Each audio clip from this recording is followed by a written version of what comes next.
Ja. Jag var där men jag var fett här. Jeg skjønner. Hvor galt hem du han?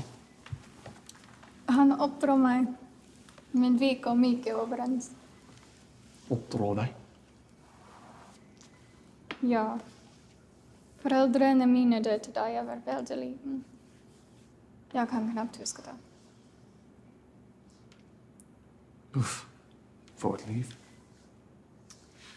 Jobbet du med han?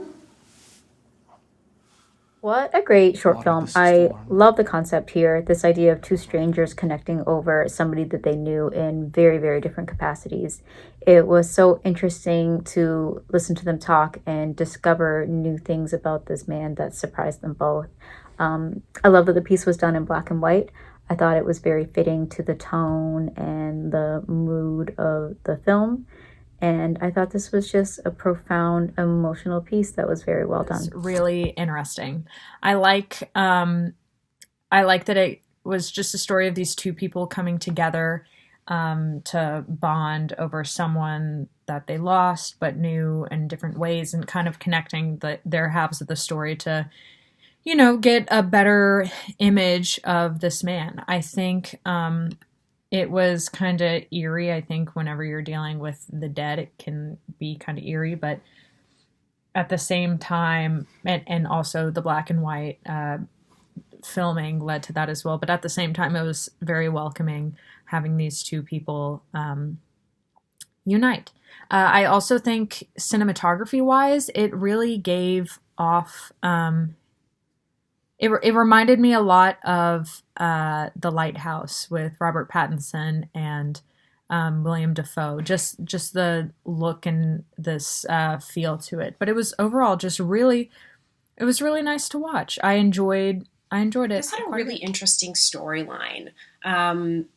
This young woman grieving the death of her uncle but father figure, who it didn't seem like she was very close with or had a particularly strong positive relationship with, but obviously grieving him nonetheless. And in the process of going through his things and kind of tying up loose ends, she ends up getting to learn a lot about him and who he was at work, who he was in his personal life, and kind of got this whole other perspective. And I think that was very helpful for her to help her in the grieving process. And, that last scene of her floating in the water with the bottle, I think was just a really, really nice tribute to him, because he was a harpooner. He worked in the ocean. And, I think it was like a really nice way to just pay homage to him, and while also feeling that grief and that loss. It was really beautiful. It was a quieter piece. It was a slower piece. And I thought overall it was very thoughtfully and intentionally done. It's a very, very good film. There's so many interesting layers to this story. The fact that, it would be typical to write the story about a daughter that's lost her father. But, in this case, there's this complicated backstory. It was like, it wasn't her father, it was her uncle. And, the parents had died, and she was raised by this uncle who was so secretive and quiet. And it's just, it's interesting to see both of these characters had things to unpack about this departed fellow. One being his co-worker and friend, and the other, being his, sort of like, adopted daughter in a way. It's an interesting kind of like almost spiritual experience she has at the end as she goes to mourn for him by floating in the ocean. Because the essence of, she learns how the essence of who he was as this harpooner, as this person of the ocean.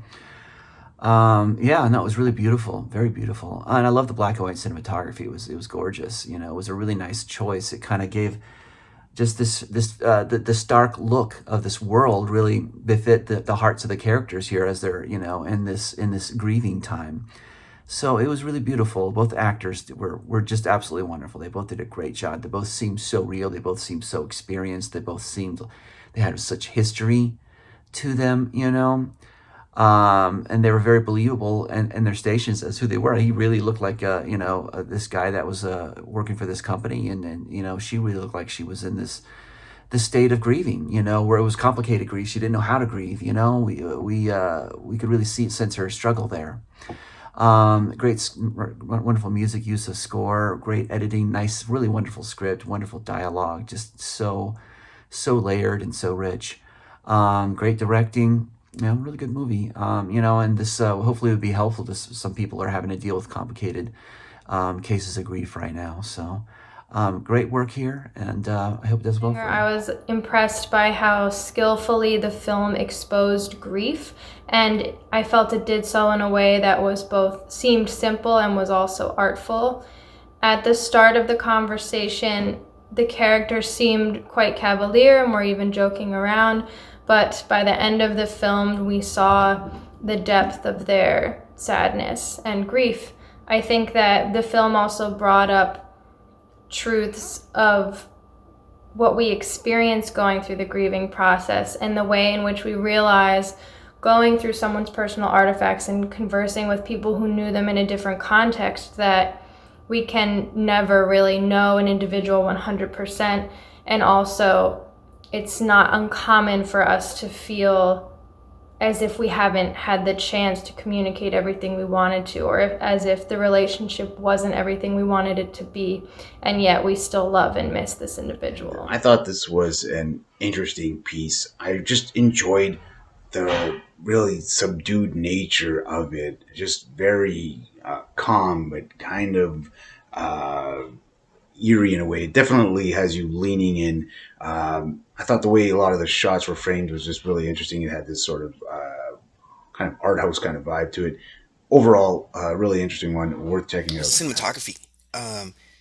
There's I think this is an example of how to use, that old timey aspect ratio with the old timey black and white film, like noir almost lighting. This is an example of how to use that well, in a way that's not just for the sake of using it, that's not pretentious, but it adds to the story and adds to the emotion. So I really want to commend you on that. That was really well done. I enjoyed the fact that this was entirely shot in black and white, and the cinematographer did a great job. All of the lighting and the angles, they were all balanced, they were well lit. The story was really intriguing. I felt that there were some parts of it where the sound was a little bit soft. I really had to strain to listen, but I eventually, was able to get it. And the location was phenomenal. I was slightly confused by the end. I wasn't sure if she had just gone for a swim and was enjoying herself, or if she was killing herself. That left a little bit of a question in my mind, but ultimately I thought this was really well done.